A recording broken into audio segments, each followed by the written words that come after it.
Perkenalkan, nama saya Waratu Syifa dari kelas 11 DKV 2 SMK Negeri 4 Surabaya. Di sini saya akan menjelaskan perundungan sosial dengan tema luka yang tak nampak. Perundungan sosial atau social bullying merupakan salah satu bentuk kekerasan yang seringkali tidak terlihat secara fisik, namun dampaknya sangat besar terhadap korban. Perundungan ini mencakup tindakan-tindakan seperti mengucilkan seseorang dari kelompok, menyebarkan gosip, mempermalukan di depan umum, atau memanipulasi hubungan sosial untuk merendahkan martabat orang.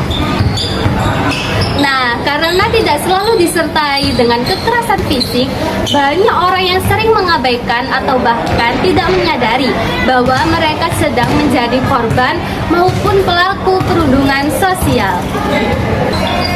Dalam masyarakat, kebutuhan untuk diterima dan dihargai oleh orang lain merupakan hal yang sangat mendasar.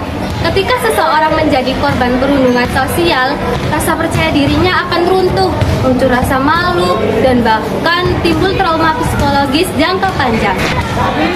Anak-anak dan remaja adalah kelompok yang paling rentan terhadap perundungan sosial, karena mereka masih dalam proses mencari jati diri dan mencari tempat dalam lingkungan sekitarnya.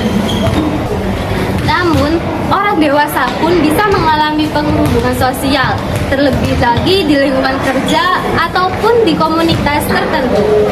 Salah satu contoh nyata dari perundungan sosial adalah pengucilan dalam lingkungan sekolah.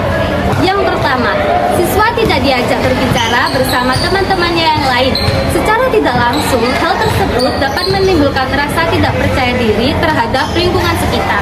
Dan siswa tersebut akan selalu merasa bahwa dirinya tidak pantas untuk berteman.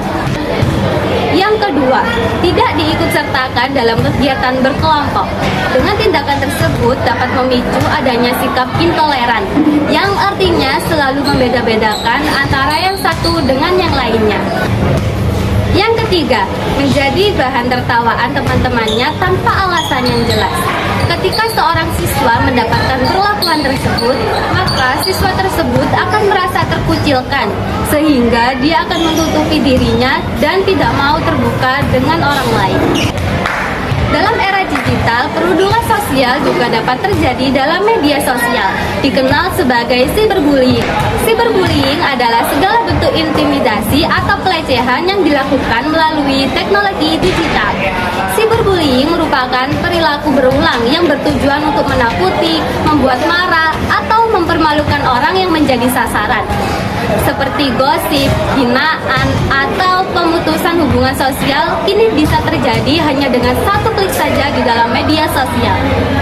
Media sosial memperluas jangkauan perundungan dan membuatnya terus menghantui korban kapan saja dan di mana saja. Bahkan di media sosial sekarang terkenal dengan istilah netizen.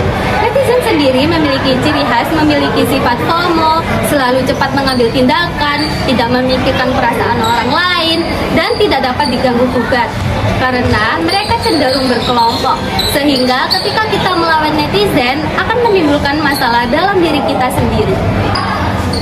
Contoh perundungan yang ada di media sosial yaitu adanya sindir-menyindir terhadap seseorang melalui ketikan di media sosial, menyebar gosip tanpa adanya kebenaran, menghina orang tanpa adanya penjelasan, dan lain-lain.